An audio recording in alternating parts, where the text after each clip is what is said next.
दोस्तों नमस्कार, स्वागत है आप सभी का एक बार फिर से एक नए वीडियो पर।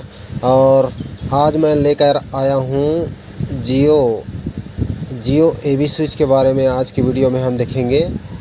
माफ़ कीजिएगा दोस्तों, मैं डीओ फ्यूज के बारे में बताने वाला था, लेकिन मटेरियल उपलब्ध नहीं होने के वजह से मैं वो वीडियो नहीं बना पाया। मटेरियल जैसे ही उपलब्ध होगा वीडियो आपको मिल जाएगी। तो आज के वीडियो में हम जियो एबी स्विच के बारे में समझने की कोशिश करेंगे और जानने की कोशिश करेंगे कि जियो के कौन कौन से पार्ट होते हैं, उनके नाम एवं कार्य क्या क्या होते हैं, ये सभी हम समझने की कोशिश करेंगे। तो जैसा कि आप देख सकते हैं, ये हमारा जियो एबी स्विच है। जियो एबी स्विच मतलब gang operation air brake switch. मतलब इसमें 3 फेस के लिए 3 एबी स्विच होते हैं और तीनों स्विच एक रॉड के माध्यम से तीनों एक साथ कनेक्ट रहते हैं और तीनों एक साथ ऑपरेट होते हैं। इसीलिए इसे gang operation air brake switch कहते हैं। गैंग मतलब तीनों स्विच का गैंग या ग्रुप, और एयर ब्रेक मतलब हवा में ब्रेक करने वाला स्विच। अब हम समझने की कोशिश करेंगे कि इनके कौन कौन से पार्ट होते हैं। जैसा कि आप देख सकते हैं, ये हमारा एबी स्विच है और ये देखिए एबी स्विच का ये मेल पार्ट है, इसे मेल कहते हैं। और ये वाला ये है फीमेल पार्ट, और ये है अपना पोस्ट इंसुलेटर। और जियो में फिट है इसलिए हम जियो पोस्ट भी कह सकते हैं इसको। ये देखिए ये क्लोज स्थिति में है, ये क्लोज है। और ये ओपन, ये क्लोज है। ये देखिए ये भी क्लोज है और ये ओपन स्थिति में है। और ये हमारा वायर मेश है और ये पेंटोग्राफ है। पेंटोग्राफ जो है वायर मेश को प्रोटेक्ट करता है। अगर पेंटोग्राफ नहीं रहेगा तो वायर मेश जो है चैनल में जाकर टकरा सकता है और इसी वायर मेश से करंट फ्लो होता है। क्योंकि ये मूविंग पार्ट होता है इसलिए वायर मेश को लगाया जाता है। और यहाँ पर कंडक्टर को कनेक्ट किया जाता है, जंपर किया जाता है, और दूसरे छोर में फीमेल पार्ट में भी जंपर किया जाता है।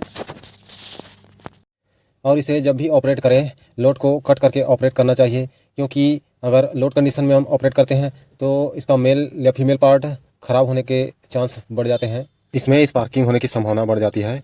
तो हमेशा लोड को कट करके इसे ऑपरेट करना चाहिए। अब देखते हैं दोस्तों कि ये ऑपरेट कैसे होता है। तो ये देखिए यहाँ पर देख सकते हैं, ये देखिए ये एक यहाँ पर, ये देखिए यहाँ पर एक चौकोर होल है और ये देखिए सभी में उस तरह के होल है, मतलब तीनों एबी स्विच में होल है। और इसी होल में एक चौकोर रॉड जो है लगता है। रॉड जो है तीनों एबी स्विच को कनेक्ट करके रखता है, जिससे कि तीनों एबी स्विच एक साथ ऑपरेट होते हैं। और एक एबी स्विच में 3 पोस्ट इंसुलेटर लगे हुए थे, जिसमें से 2 स्थिर रहता है और एक जो बीच वाला होता है, जो मेल पार्ट होता है, वो जो है इस तरह से आगे पीछे मूव होता रहता है। जब भी हम ऑपरेट करेंगे वो आगे पीछे मूव होता रहेगा। ये तो क्लोज हो गया, ये ओपन, ये क्लोज, इस तरह से आगे पीछे होता है। ये देखिए दोस्तों, एबी स्विच को इस तरह से लगाया जाता है। और ये हमारा रॉड है। रॉड तीनों एबी स्विच को कनेक्ट करके रखा है। रॉड का दूसरा सिरा एक पाइप से कनेक्ट है, आप देख सकते हैं उस छोर में पाइप कनेक्ट है और पाइप नीचे गया है। नीचे हैंडल लगा हुआ है, हैंडल से कनेक्ट है और उस हैंडल के माध्यम से हम एबी स्विच को ऑपरेट करते हैं। अगला है दोस्तों जियो का हैंडल। और आप देख सकते हैं हैंडल को कुछ इस तरह से लगाया जाता है, 2 छोटे छोटे चैनल की सहायता से। और यह है हैंडल, और यहाँ पर लॉक सिस्टम दिया है दोस्तों। ये देखिए ये है लॉक। अगर इसे जब तक आप नहीं निकालोगे इसे ऑपरेट नहीं कर सकते। इस तरह से इसको निकालना पड़ता है, उसके बाद आप ऑपरेट कर सकते हो। ये ऐसे लगा दोगे तो फिर ऑपरेट नहीं होगा। और ये पाइप भी इससे कनेक्ट है और ये पाइप इस तरह से ऊपर गया है, ऊपर रॉड से कनेक्ट है और इसी के सहारे हमारा एबी स्विच ऑपरेट होता है। चलिए दोस्तों हम आपको ऑपरेट करके दिखाते हैं। ये देखिए दोस्तों, जियो अभी ओपन की स्थिति में है और इसे हम क्लोज़ करने वाले हैं। ये देखिए क्लोज़ हो गया और क्लोज़ होने के बाद सप्लाई जो है ट्रांसफ़र हो जाती है। नहीं बैठी से और इसे हम फिर से ओपन करेंगे तो सप्लाई जो है ब्रेक हो जाती है।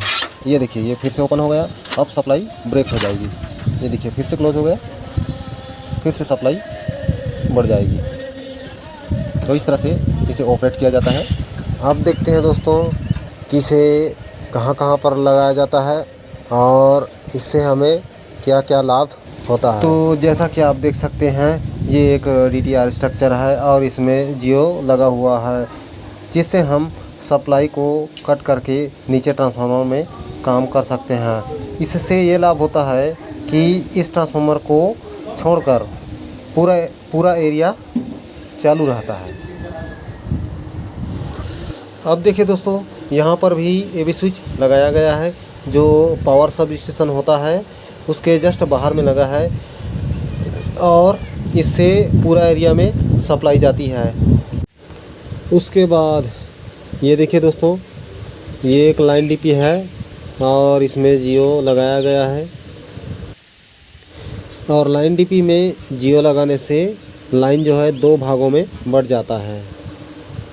मान लीजिए ये लाइन 20 किलोमीटर तक फैला हुआ है और बीच में जियो को लगा दिया गया है, तो 10 किलोमीटर इस पार और 10 किलोमीटर इस पार और बीच में जियो। तो इससे हमें ये लाभ होता है कि जब भी लाइन में फॉल्ट आती है तो यहाँ से हम जियो को कट करके लाइन को 2 भाग में बांट सकते हैं और आसानी से फॉल्ट को पकड़ सकते हैं। और इसी तरह से बहुत से जगहों पर जियो को लगाया जाता है। तो चलिए दोस्तों, आज की वीडियो में बस इतना ही। मिलते हैं नेक्स्ट वीडियो में बेहतरीन टॉपिक के साथ। तब तक के लिए जय हिंद, वंदे मातरम।